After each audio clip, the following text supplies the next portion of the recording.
Hi guys, welcome back to LR Live, and in today's episode we're going to be starting the major process of changing all of the hinges on our 110 Project Defender. Not only that, we're also going to be fitting new mirror arms and these new unbreakable heated mirrors. Let's get stuck in.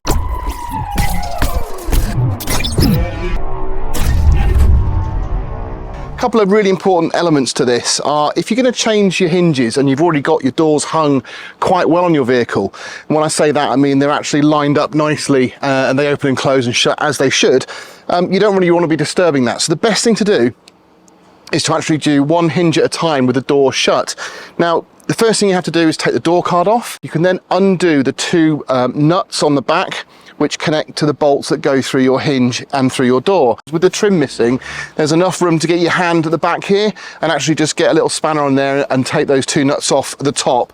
The bottom's a little bit more tricky, but you can do it. And then you'll end up with the actual mirror assembly and the hinge all together will be removed from the door, and it'll just be swinging on that bulkhead piece, which is fine.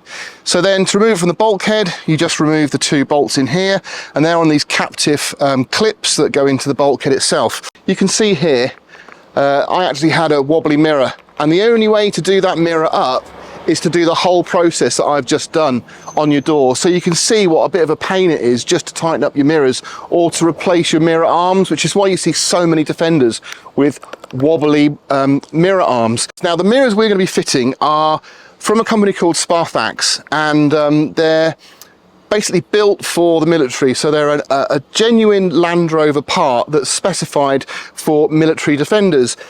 The reason they've specified them is a couple of reasons. One is they're unbreakable lenses, so they're not glass, they're unbreakable, they're a bit bigger, they're more robust, and they're less prone to this sort of degradation you see in here. So you can see that clip that holds, it's like that's a compression clip that basically clamps around the ball of the mirror arm and gives it all the tension to support the arm. So you get the mirror where you want it and you tighten it up.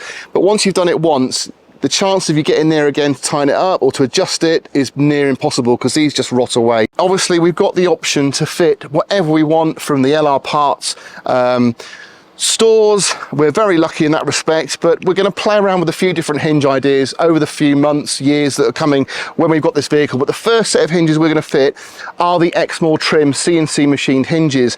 Now there is a reason for this, and I'll go into this in another video, but we're actually possibly going to be looking at producing our own hinge variation with Exmoor Trim with a very specific purpose, and we'll go into that in a later video. But for now, I thought you might be interested to see how easy these are to fit, what they look like, and just generally the whole process of swapping your hinges, because although these are an upgraded CNC machined hinge, the process is exactly the same whether you fit these or the stainless steel standard hinges from YRM or the standard hinges from LR Parts. It's all the same process. I'd recommend using something similar to what I've got here. So I've got two picks, one's a 90-degree end and one's a standard straight one.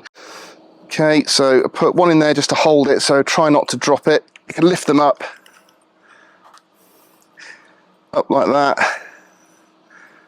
and again, there we go. So yeah, the 90-degree pick is probably the best weapon of choice, and there we go, there is the clip. The actual bulkhead is double skinned at the top here, and if you've had a bulkhead repair and they haven't removed the old bulkhead area, it could be triple skinned. If it is triple skinned, it means it's going to be much harder to get these clipped on, and you're going to have to open up this aperture. Now, although that isn't triple skin, I'm going to open this up just a touch anyway, just to make it a little bit easier for me to get it on. So I'm just going to prise it open with one of these. You can see there, I've got a pick in there now, straight pick. If I lever this downwards, it'll pull the hinge up a bit, but you need a bit more help. So if you've got a decent, strong enough knife, you can also use one of those. So just turn it in, twist it, and you can see it lifting. There we go. And that is now in position. I'm going to knock this one down with the hammer. So flat screwdriver on the top, and we're in. So when you're replacing your hinges, it's important to remember that the hinges are handed, and by that what I mean is there's a specific hinge for each top and bottom, left and right.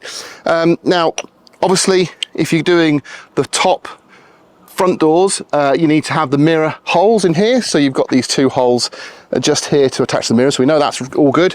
Here's the top of the hinge, because that's where the mirror is. That's thin, and then at the bottom it's fat. Match it up with the one I'm about to put on, so I know that is the correct hinge. Right, I'm in. So that seemed to be quite a good idea. So I got the first one in, but obviously because the bottom one wasn't taking, you can see how much movement you've got in that hinge, look, on there. Which is what you need, because if I look at this door, that is not lining up at all. So that is now lined up, so you have to wrangle it around. But before we put this on the door, we've got to fit our mirror. So you may have seen this before. This is my little thread lock stick, and you just literally roll the bolt in there. Nice. I'm not going to go mad because I've got thread lock in there. So then remember, we removed one spacer when we took the original hinge off, so we're going to put that back on and offer it through. That's great. Bottom one, again, washer first. A bit harder to get to, but it is doable. I should now be able to torque these on the bulkhead up. Got the same shut line all around. That is a nice, solid, very good looking bit of kit. So let's get the mirror on. So they're both convex, and there's not a lot of size. There's a bit more width to it, a little bit more height, and the depth is about the same. So the other reason I like these mirrors is because they actually have 2 clamping bolts, whereas the traditional Defender one only has 1. So that's, you know, a weak's point as far as I'm concerned. And it's very easy to remove this cap. So just these 2 bolts come off. Wow, never ending. Okay, need to take those out. You then need to fit your clamping bracket, which sits with the indentations facing towards the mirror head. Push it up against the ball, refit the cap over the top, and we just do up these. Again, thread lock, definitely. But these are a lot easier to regulate and just keep them tight. Look at that, that's so much easier. Okay, before I tighten it up, you then get your blanking plate, stick it over the top, like so, there we go. And then we can just tighten them into position. That's brilliant. So there we go, new mirror installed. It's a lot more sturdy than the old one. Obviously that was loose, but these are sturdy. Now we're also going to be covering a very neat way to actually thread your wire through into your vehicle so you can get your heated window matched up with your mirrors. We'll do that in the next episode, but for now I'm going to get stuck in and do the rest of the hinges. So I thought I'd quickly show you then on this side. This is more generic to what you're probably used to, the points that you need to remove. These are notoriously difficult to get up. They clip in, but they do just lift out. So you've got a little housing clip there, and then that's free, so keep that. Crosshead screwdriver. For these clips, you've got one in the bottom corner here, like that. Same with the top one. There's a little screw there, look, and you can see it's gone a bit rusty, so that is why it was stuck. And then this just slides out. So inside your winder, you've got a retaining clip that sits over the body like that. So what you need to do is pull that clip out to release it. In, lift it up. Woo! There we go. Took one to the face, but never mind, got the clip. If you just start peeling it from the top, like that, and you'll see the bottom ones are normally the ones that go because they're rotten. Right, let's have a look. So, hopefully you can see here we've got some yellow mountings. Now these are all still intact, which is great news because that is what we put our little fir trees on. And if the fir trees break, that is not a problem. Here's a little fir tree here that didn't break. So you'll be wanting to buy a packet of these to retrofit when you put your panels back on. You'll have at least lost a few, and they simply just push into place on those yellow studs. And if you've broken into the yellow studs, don't worry, because they are repairable as well now. So I think we've done all right there. All the yellow pieces are still in place. So all in all, I'm really pleased with how the hinges have gone on. They are a really nice looking bit of kit. It's great not to have a wobbly wing mirror anymore, and I have personally always been a fan of these unbreakable mirrors. I like the military look. I think they suit the vehicle really well. They give you a better vision, and also they're heated, which is a really good option.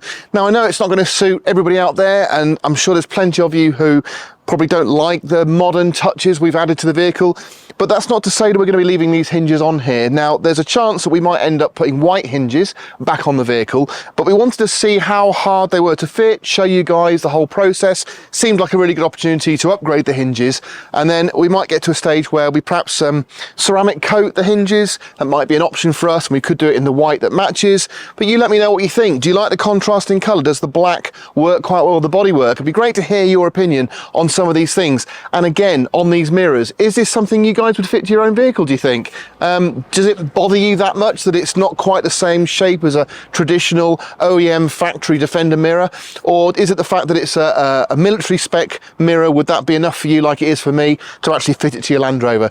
So thanks very much for watching. I hope you enjoyed the video. If you did, please do give me a thumbs up, and if you haven't already, please do subscribe. We're still going for that big number to get our workshop. So thanks again for watching, and I'll catch you on the next one.